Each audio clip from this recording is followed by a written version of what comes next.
Hey guys, welcome back.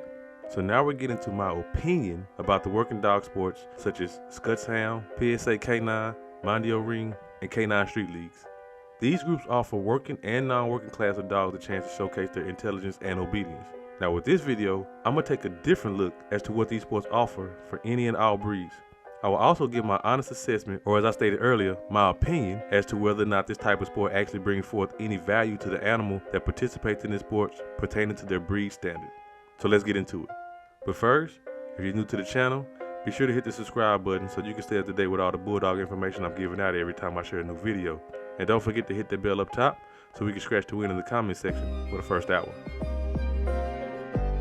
I happen to follow a few different pages through Instagram, which is predominantly the sports pages for the animals. One of them is PSA, another one is K9 Street League, and it's a few other ones that I follow.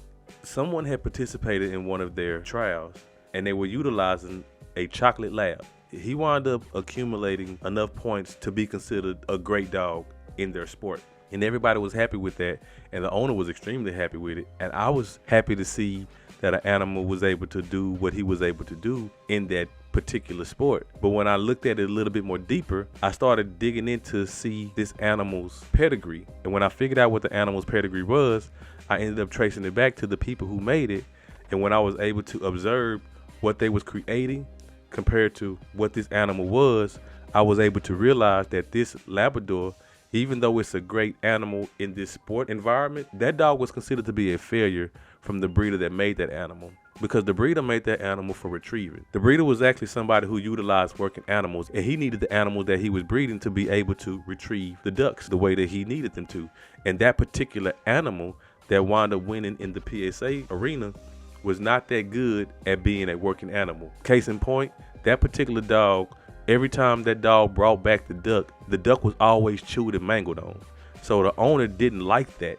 The owner actually made the breeding with the mother and the father, which was his private stock that he utilized, that he liked. He did the best to best breeding. And when he created the best to best breeding, this dog happened to be one of the puppies. And he used that puppy from 2 months to maybe 18 months to try to get that dog to work correctly, to be a retriever the way he needed them. But the dog continued, no matter what he done, always to chew on the duck. He didn't like it, so he culled it. And the way he ended up culling it was by giving that dog away to a new person. The new person he gave the dog to was not a person who actually dabbled in working dogs. They just wanted a nice chocolate lab, and this was one of them. Now, once I was able to recognize that the breeders considered that particular dog to be a failure as far as the bloodline that he come from, this is what got my mind thinking about the dog sports that this Labrador was actually in. I was able to recognize that these sports is for dogs. They're like a double-edged sword. Now, I like the sports. I like what they offer the animals. I like to see the trainers come in there doing what they do. I actually happen to like the sport in general. But I'm also having to have a different thought process, which is, even though this sport is good and it can create a single dog to be a great animal, some people can bring animals from other breeds into this sport that they may not be a good dog for their breed as far as what they was bred for, but they can come to this particular sport and create a lane for themselves, even though they don't meet the standard of what they're actually made to do.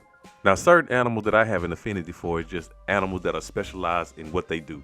Like the Greyhound is specialized in running and is very good at that. The Bloodhound is specialized in tracking and is very good at that. Animals who are specialists in what they are made to do, no other animal can come into their field and compete with them. Meaning, if I had the greatest tracking German Shepherd that was ever made as far as the PSA, that greatest German Shepherd wouldn't be able to compete with the lowest ranking Bloodhound when it comes to tracking. So basically, the lowest ranking Bloodhound will still outperform the best ranking German Shepherd when it comes to tracking. These are specialist animals. Those type of animals can't be compared to any other animal because they was made for one thing, and nothing outside of their own competition can actually compete with them. The only animal that can outsniff a Bloodhound is a Bloodhound. The only animal that can outrun a Greyhound is a Greyhound. You can't put a German Shepherd in a Greyhound race and expecting this German Shepherd to be able to outrun this Greyhound. Now let's bring it back to this Labrador and let's create a scenario. Let's say after this Labrador wound up winning in the PSA, it was another person in the stands who was watching him do what he was doing, and they actually thought about breeding to that dog because they have a female Labrador who is also titled in PSA, and they were thinking about making a breeding of a best to best. They end up reaching out to the owner and asking him about the animal, and he tells them that he got the dog from someone else. He gives them the information for the person he got the dog from, and they end up reaching out to the individual. They speak to him and ask him all about the dog, and the individual sits and tell him everything of what the dog was made for and what the dog is supposed to do. Now, if those individuals have any insight on breeding, which most likely they do, they then have the knowledge to decide if they want to stick their dog to that particular dog, because they may have a breeding program that is specifically designed around obedience training, as to where this particular dog who is showing good in obedience training actually come from a working line, and that working line was made for hunting duck. Since the people who are thinking about breeding, they most likely have an understanding of breeding genetics, they will be knowledgeable enough to know that if they were to breed their female to this particular male and this male genes end up taking over, that will mean that their breeding program will be knocked backwards, because that's a working dog and not a show dog. That means the puppies will most likely revert back to being working animals more than they would obedience animals. Now, here's my personal opinion. You don't never breed to an anomaly when you have a working line already.